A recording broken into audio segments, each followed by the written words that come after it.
On se retrouve aujourd'hui dans le format Ce qu'elle retient, qui est un format d'épisode dans lequel je donne la parole à une femme afin de partager ce qu'elle retient d'un événement de sa vie qui lui a permis de sortir de la spirale infernale des il faut aider, je dois, tout ça dans le but de se créer une vie épanouissante. Et justement, j'ai eu le plaisir d'interviewer Camille Feuillard de Corps en Move, qui te partage ce qu'elle retient de son rapport au sport.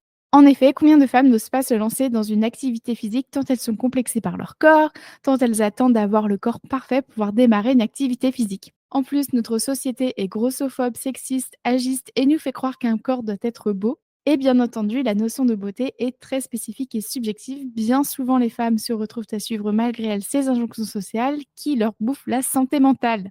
Et donc, si tu es curieuse de savoir comment Camille est parvenue à avoir un rapport apaisé au sport, je te laisse découvrir notre échange et bonne écoute. Bienvenue dans Ce que je retiens. Si toi aussi tu en as marre des il faut et des je dois, si tu en as marre d'avoir peur d'être jugée et critiquée pour tes choix de vie et que tu souhaiterais être plus sereine au quotidien, tu es au bon endroit. Je m'appelle Camille Lebeau, je suis coach de vie certifiée et je m'appuie sur les neurosciences, l'autocompassion et la communication non violente. C'est parti. Salut Camille. Salut Camille, double Est-ce que Camille. tu peux... Oui, deux Camille aujourd'hui. Est-ce que tu peux te présenter? Bah écoute, oui, avec plaisir. Moi, je suis Camille, je suis la créatrice du compte Instagram Corps en Move.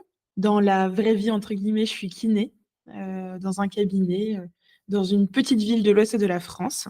Et puis, je suis très contente aujourd'hui de te rejoindre pour cet échange, en fait, autour du sport et de la relation au corps. Trop bien, merci beaucoup. Bah, moi aussi, je suis super contente que tu aies accepté cette interview pour parler des il faut et des je dois autour du rapport au sport qui peut être très, très problématique quand on est femme dans la société dans laquelle on vit en ce moment. La première question que je voulais te poser, c'est justement, avant d'avoir une relation apaisée au sport, où en étais-tu dans ta vie? Quelles étaient tes aspirations? Qu'est-ce que tu te disais à propos de toi? Alors moi, mon parcours sportif, il a été un petit peu, alors pas particulier parce que je pense qu'il y a plein de personnes qui sont dans mon cas, mais il y a eu plusieurs étapes. Quand j'étais petite, je détestais ça. C'était vraiment pas mon truc. J'aimais pas transpirer, j'aimais pas être essoufflée. Enfin, j'avais pas du tout le goût de l'effort. Et ensuite, quand je suis arrivée à l'adolescence, j'ai eu une prof de sport qui m'a poussée à me mettre à l'athlétisme parce qu'elle voyait que j'avais des bonnes capacités là-dedans. Et donc, pendant plus de 10 ans, j'ai fait de l'athlétisme à bon niveau. Je faisais beaucoup de compètes. J'ai passé des super moments dans cette activité. J'ai adoré. Je me suis fait plein de copines. Jusqu'à ce que je commence mes études, que je doive diminuer l'entraînement. J'ai commencé à prendre du poids aussi parce que j'ai fait de l'hyperphagie. Et puis, au fur et à mesure, je diminuais les entraînements, je prenais du poids, j'étais moins entraînée, j'étais moins prête à encaisser. Du coup, je me suis blessée. Et à partir de ce moment-là, j'ai utilisé le sport plutôt pour contrôler mon poids. Tu vois, j'étais plus du tout ni dans la compète, ni dans le bien-être. J'étais vraiment dans le contrôle du poids jusqu'à ce que je puisse plus. Je sature, j'arrête tout. Je commence à découvrir l'alimentation intuitive. Et puis là, petit à petit, en fait, j'ai commencé à reprendre goût à l'effort et au fait de bouger mon corps. Donc, tu vois, ça n'a pas du tout été linéaire. Je suis pas quelqu'un qui a vécu des cours de sport assez difficiles à l'école. Moi, ça s'est toujours bien passé. C'est plutôt quand je suis devenue adulte, en fait, que ça a été compliqué. Et quand tu dis que dans cette période où tu utilisais beaucoup le sport, hem, pourquoi est-ce que tu t'es mis à aller, autant dans le sport? Quel, il faut, je dois, tu te disais? À quelle période? Quand je faisais de la compète ou plus tard? La période que tu préfères à aborder? Quand je faisais de la compète, c'était vraiment, je me posais pas vraiment de questions, hein. C'était vraiment j'étais bonne là-dedans, fallait parfait. Donc tu vois, s'il faut un il faut, c'était il faut parfait. Mais ça m'allait complètement parce que c'était assez sain. Le problème, c'est quand, plus tard, il a fallu que je fasse du sport «pour perdre du poids» entre guillemets, où là, ça a créé un déséquilibre où en fait, j'étais plus du tout dans le plaisir, j'étais plus dans la bienveillance, j'étais plus dans le prendre soin de soi et bah, ça a pas pu tenir en fait. C'était trop difficile mentalement et puis même physiquement. Parce que quand tu Donc fais du sport pour perdre du poids, généralement, c'est pas des séances, faciles. bah, justement, elles ressemblent à quoi ces séances qui sont pas faciles pour perdre du poids? Ça dépend des personnes, hein, mais tu vois, ça peut être des choses assez intenses, ça peut être, aller courir alors que tu aimes pas ça. Moi, je m'étais mis, à des cours de spinning, tu sais, de vélo. en salle, alors que j'aimais pas ça, mais je détestais, mais j'y allais parce que, tu sais, à la salle de sport, ils te mettent les activités qu'ils proposent avec le nombre de calories dépensées par heure. Et donc, c'était l'activité qui brûlait le plus de calories par heure. Du coup, je me forçais à y aller. C'était le vendredi soir. En plus, à la fin, à la fin de la semaine, c'était pas un très bon moment.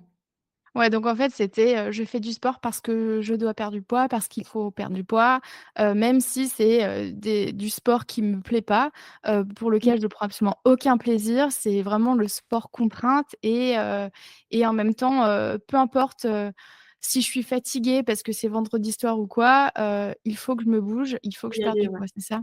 Mmh. Ouais, ouais, faut y aller parce que finalement, tu pas le choix. Tu vois, dans ma Ouais. tête, c'était ça.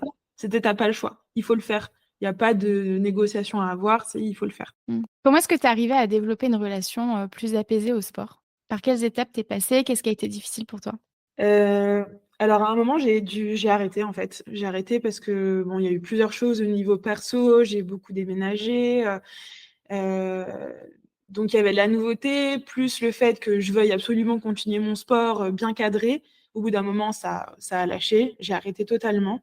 Peu après, j'ai découvert l'alimentation intuitive, donc j'ai découvert le body positive, j'ai découvert tous ces courants-là, d'acceptation de soi. Ça m'a fait beaucoup de bien et puis, bah, je suis rentrée dans la vie active, j'ai commencé la kiné, notamment la kiné en libéral et j'ai vu que ce que je proposais à mes patients, c'était un moyen de bouger pour qu'ils se fassent du bien, mais j'arrivais pas forcément à me l'appliquer à moi-même, tu vois? Donc au fur et à mesure, c'est ça qui m'a fait cheminer, c'est que, en même temps, je me rendais compte que ça faisait du bien de bouger, je le voyais au quotidien, mais en même temps, j'arrivais pas à me l'appliquer à moi-même, donc petit à petit, j'ai comment dire? J'ai cheminé, en fait, si tu veux. Ça s'est fait vraiment très progressivement. Est-ce que ce que tu essayes de dire, c'est que, tu as remarqué un décalage entre ce que tu proposais à tes patientes et ce qui se passait réellement dans ta vie et Ah en oui, fait, clairement. tu as essayé d'appliquer, tes propres conseils finalement, c'est ça? Ah, c'est ça, hein, c'est exactement ça et puis, tu sais, c'est à cette période aussi enfin, je l'ai fait un petit peu plus tard, mais j'ai lancé mon compte Instagram et en vrai, mon compte Instagram, ça a été un peu, ma thérapie, hein. Je partageais des idées, qui étaient fortes, que j'arrivais pas forcément à appliquer à moi-même, mais du coup, tu vois, à force de te le répéter, à force, de le voir en permanence, finalement, ça rentre dans la tête. Et c'est quoi du coup ces idées fortes? Parce qu'on est quand même venu pour ça. C'est quoi ces idées fortes que tu partageais sur ton compte Insta qui ont fini par, faire un avec toi? C'est que j'ai pas besoin d'être en guerre contre mon corps. J'ai le droit de prendre soin de lui autrement qu'avec, des choses difficiles, tu vois? Je mérite des choses douces, je mérite de prendre vraiment soin de moi, sans qu'il y ait d'objectif derrière. Ça, c'était très difficile, tu vois? Sachant qu'en plus avec l'athlète de compétition, moi, j'ai toujours été, avec des objectifs. J'ai jamais fonctionné dans ma vie sans objectif. Donc ça a été très difficile de me dire: «Je fais quelque chose sans qu'il y ait de sans qu'il y ait de «bénéfices» entre guillemets, de gros bénéfices derrière. Donc c'était ça, c'était aussi utiliser son corps pour, enfin, ton corps, il est pas juste là pour être joli, il est pas juste là pour faire la déco, quoi. Il est là pour te faire vivre des choses, il est là pour que tu prennes du plaisir, pour que, tu sois le mieux en santé, si on peut dire, possible, tout au long de ta vie. Donc voilà, c'est ce que j'ai essayé de partager, sur Instagram au début et comme je te le disais, même si je me l'appliquais pas à 100 au départ, ça m'a permis de cheminer. C'est je trouve ça, je trouve tes conseils absolument géniaux en fait. Ce que j'entends, c'est que finalement toi pour, arriver à développer et à cultiver, à entretenir une relation apaisée au sport, tu as, repensé le rôle du corps. Ouais, Tu as, désacralisé, cette pratique, sportive dans le pour ne plus avoir que de la performance, heu, enfin de la performance sur la balance et de enfin tu as repensé le rôle du sport. Tu disais, le quand tu disais, oui pour, vieillir en meilleure santé, c'est vraiment cette, tu as changé ta vision, tu étais plus sur du court et du moyen terme, tu étais vraiment sur du long terme. Ça ouais. va me je vais peut-être pas avoir les bénéfices là tout de suite, mais dans 5, 10, 15, 20, 30 ans, je me remercierai en fait d'avoir, mis ça en place, c'est ça? C'est ça et je travaille encore dessus, hein, honnêtement, j'ai, mon compagnon qui lui, est beaucoup comme ça. Donc ça aussi, ça m'a permis de cheminer et par moments, je sens qu'il y a l'ancienne Camille qui revient un petit peu, mais le fait d'en parler avec lui, d'avoir aussi sa vision du sport, il est très sportif. Je me dis: «Ah ouais, en fait, c'est possible, tu vois, de voir le sport comme ça, lui, il y arrive parfaitement». Bah, ouais, c'est bien. J'aime bien. J'aime bien cette façon de voir les choses et je suis en adéquation avec ça. Et du coup, une autre clé à une relation apaisée au sport, ce que tu dis, c'est finalement aussi l'entourage. S'entourer de personnes qui, partagent, finalement un objectif commun qui est, le sport pour le plaisir versus, le sport pour la perf, c'est ça? Ouais, ouais, ouais et c'est vrai que parfois tu peux pas forcément l'avoir dans ton entourage proche. Tu vois, si j'avais pas mon compagnon, moi j'aurais personne qui serait dans cette dynamique-là.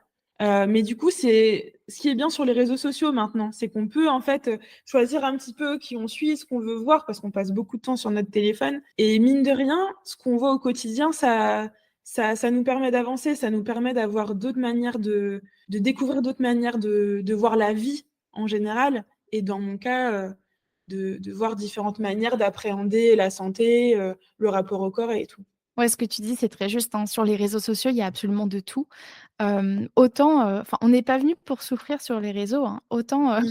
je fais une parenthèse, dans l'interview, mais autant, s'entourer de comptes, de contenus qui, nous font du bien, qui nous aident, à aller vers là où on a envie d'aller, qui nous tirent vers le haut, plutôt que de regarder des contenus qui nous complexent, on n'a pas Ouais. besoin de ça. La société le fait déjà naturellement. Ouais, ouais et Hem puis on y est tellement exposés.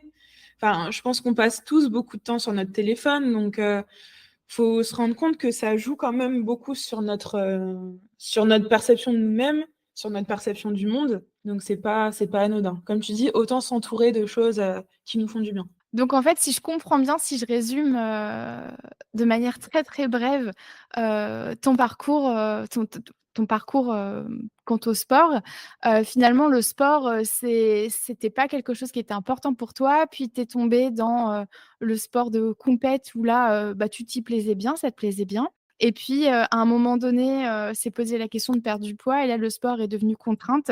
De ce que tu disais, j'ai l'impression que, tu avais un autocritique, assez, violent à ton égard. Mmh. L'autocritique, je fais une parenthèse pour, les gens du podcast, c'est, la manière dont on se parle, à coup de beaucoup de «il faut», «je dois», «tu es pas assez forte», «tu es nulle», «tu es qu'une grognasse», «bouge-toi» et cetera. Donc que des noms d'oiseaux qu'on ne partagerait à personne d'autre qu'à soi. Et donc ton autocritique était, assez fort et en fait, au bout d'un moment, c'est devenu juste trop. Ça te prenait beaucoup trop d'énergie et l'apaisement quant à ta relation au sport est venu lorsque tu t'es rendu compte que, il y avait une dissonance entre la toi professionnelle qui parlait à tes patientes de douceur, de plaisir et cetera et la toi au quotidien qui était dans potentiellement l'opposé. Et ce qui t'a aidé finalement à développer cette relation apaisée, ça a été de changer ta vision, déjà du corps, trouver un autre rôle. Pareil pour le sport, être plus dans la bienveillance, plus à l'écoute de toi, t'entourer de personnes et de contenus, voilà, de manière générale, choisir un entourage, bienveillant et Mmh. qui t'aide à aller dans cette direction-là de trouver, de l'apaisement, en tout cas, de l'apaisement du plaisir grâce au sport. Et en même temps, ce que tu dis, c'est aussi tellement juste et tellement humain. Heu, oui, tu as jamais une relation aussi apaisée au sport qu'aujourd'hui et pour autant, il y a l'ancienne Camille qui revient. Heu, on est comme ça, hein, on est tout plein de Mmh. contradictions en tant qu'être humain. Justement, qu'est-ce qui t'aide à persévérer dans cette voie-là? Qu'est-ce qui t'aide à à ne pas retomber dans le «il faut, je dois» faire du sport? En fait, je me rends compte des bienfaits que ça a de toute façon. Je me rends compte comment ça me fait du bien, tu vois, d'aller marcher, généralement, quand je suis dans une phase où, j'ai envie d'aller au charbon, tu vois? Je me calme, je me calme, je fais des choses beaucoup plus douces, donc je vais marcher, je marche beaucoup, je marche beaucoup, je marche beaucoup.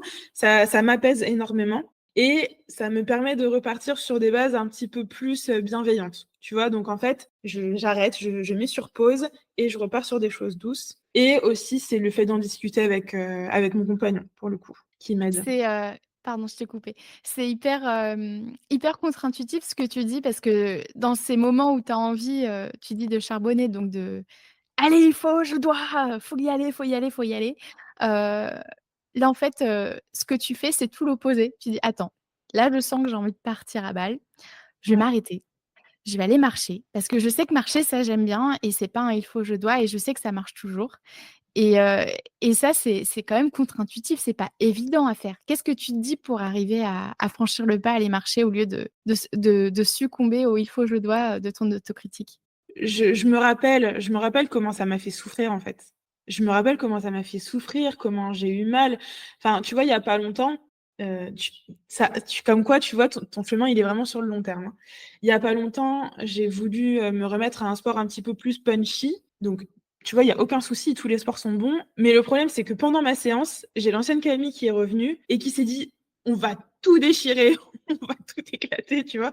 Et finalement, je me suis blessée. Donc à chaque fois, maintenant, ce que je fais, c'est que je repense à toutes les souffrances que ça a engendrées, bah, envers mon corps, envers mon amour-propre et ça me j'ai envie de me dire: «J'ai plus envie», tu vois? J'ai plus envie, j'ai plus la force, en fait, de vivre ça. J'ai pas envie de me faire du mal. Donc c'est ces petites voix, en fait, qui viennent dans ma tête et j'arrive, du coup, à repartir sur quelque chose de plus posé. Donc finalement, tu dialogues vachement avec toi. Ah oui, je suis une grande dialogueuse interne. Mmh. C'est-à-dire que tu te laisses pas, envahir par ton autocritique. Tu dialogues avec, en fait. Tu vas aller voir plus loin que le «il faut, je dois, me mettre au sport, faire un gros sport» et finalement, aller plus loin que ton ego. Tu vas voir pourquoi est-ce que ton ego t'envoie ça et lui montrer à quel point c'est pas ce qu'on veut aujourd'hui. Aujourd'hui, on fait plus ça parce qu'en fait, à l'époque, ce qu'on a fait, bah, ça nous a fait beaucoup de mal. C'est venu avec beaucoup d'inconvénients et je mets inconvénients comme terme générique, mais ça va beaucoup plus loin que juste des inconvénients. C'est venu avec beaucoup de souffrances et de douleurs, psychiques et corporelles du coup, parce que tu disais, tu allais quand même jusqu'à la blessure. Hem Et aujourd'hui, tu pèses le pour et le contre. Tu cèdes pas, à cette pulsion que tu as sur l'instant, mais tu te dis: «Bah, effectivement, ouais, ouais, je vois pourquoi j'ai envie de le faire. C'est sûr que ça peut être chouette aussi, mais d'un autre côté, voilà, avec tout ce que ça vient avec et en fait, non, c'est plus comme ça que j'ai envie de vivre. C'est, hyper inspirant ce que tu dis. C'est, aussi, ce que je fais avec mes clientes, c'est justement d'aller voir, le plus loin que la pulsion, plus loin que l'instant présent et d'aller justement chercher sur le long terme ce qu'on veut comme bénéfice et là, tu te rends compte qu'en cédant à tes pulsions de «il faut, je dois» qui sont aussi forcément alimentées par, la société. La Mmh. société grossophobe, perfectionniste, de performance, et cetera. Bah, en fait, tu te rends compte qu'en cédant à ça, bah, ça va à l'encontre de ce que tu veux pour toi. Ouais, ouais, ouais. Mais tu vois, c'est pas toujours parfait, hein. Tu vois, par exemple, quand je me suis blessée il y a pas longtemps, c'est que la voix, compétitrice, elle était tellement forte que, bon, ben, voilà, je me suis laissée emporter. Tu vois, j'aime bien dire ça, je dis ça avec mon compagnon, je dis: «Ah, je me suis laissée emporter», tu vois? Ça nous fait rigoler et puis, ça permet de dédramatiser la chose. Donc c'est pas du tout quelque chose qui est parfait. Je pense que peut-être que toute ma vie, ça sera comme ça, en fait. Mais, le tout, c'est que maintenant, je vais vraiment me concentrer sur ce qui me fait du bien sur, ce qui m'apporte du positif et j'ai plus envie de le plus possible, j'ai plus envie de me faire souffrir.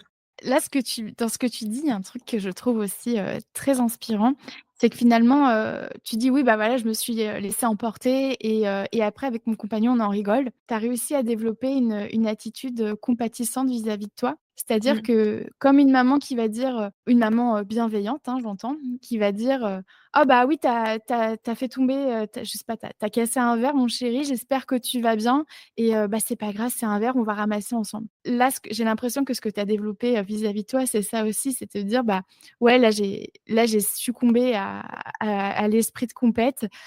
Bon, ça fait chier, mais c'est pas grave, demain est un nouveau jour», c'est ça?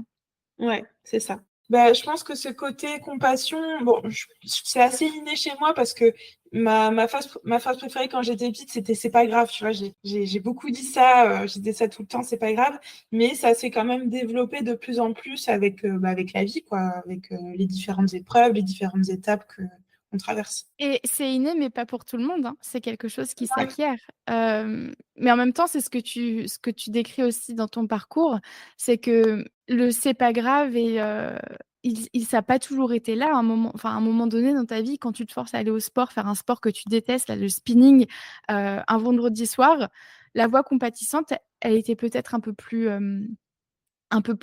comment tu dis en français? Un peu Elle plus était étouffée, silencieuse. en fait. Elle était étouffée. Elle était Mmh. étouffée. C'était toujours là, je pense, hein, parce que, je pense que oui, c'est quelque chose que j'ai eu depuis toute petite, mais disons qu'il y avait des voix qui étaient plus fortes à cette période-là. Mais aujourd'hui, c'est cette voix-là, cette voix compatissante qui reprend le dessus. Tu fais en sorte à lui laisser plus de place et c'est ça qui t'aide finalement à persévérer. Ouais. Hem, je voulais savoir pour terminer cette super belle, c'est pas une interview, c'est vraiment une conversation trop chouette. Qu'est-ce que tu voudrais dire à la toi de l'époque qui flippait à l'idée de se lancer dans le sport, pour le plaisir? Je pense que je lui dirais que, elle mérite d'avoir du plaisir dans sa vie, qu'elle a pas besoin d'être tout le temps dans la lutte. Elle a le droit de prendre soin d'elle, d'avoir des activités douces, d'avoir de la douceur. Je pense que c'est surtout ça. J'aimerais lui dire qu'elle a le droit de vivre de la douceur, quoi, tu vois? Elle a pas besoin d'être tout le temps dans le dur. C'est trop beau ce que tu dis. Tu mérites de la douceur. Toi aussi qui Ouais. écoutes cette interview, on mérite toutes et tous de la douceur. Est-ce que tu serais d'accord, avec l'idée qu'en étant douce avec soi, c'est comme ça qu'on se motive à continuer de faire du sport? Je pense. Je pense quand, justement on arrive à se donner beaucoup d'amour et quand on arrive à, comme tu disais tout à l'heure, avoir de la compassion pour soi-même, c'est comme ça qu'en fait, on va sortir du tout ou rien parce qu'on est beaucoup à être comme ça.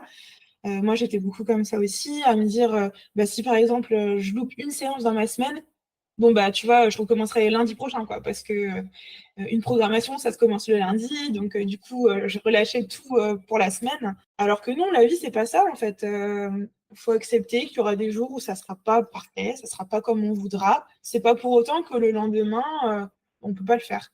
Ah, c'est trop chouette. Tu as mis en plus le tout ou rien au milieu de cette conversation qui est, tellement, oh là là, j'allais dire collante, handicapante, ça nous colle, comme un chewing-gum à la peau, tout ou rien, parce que j'ai pas fait un truc, ça remet tout en question et cetera et en fait non, là, ce que tu dis, c'est que, avec, de la compréhension, donc aller voir pourquoi est-ce qu'on n'a pas fait comme on voulait et cetera, en allant, voilà, choisir une attitude, plutôt, douce vis-à-vis de soi aussi, en évitant de s'auto-flageller. Comme quoi finalement, c'est ça qui fait qu'on persévère, et qu'on reprend, le sport pour le plaisir le lendemain. C'est trop chouette, tu as bouclé la boucle, c'est trop bien. Où c'est qu'on peut suivre ton travail?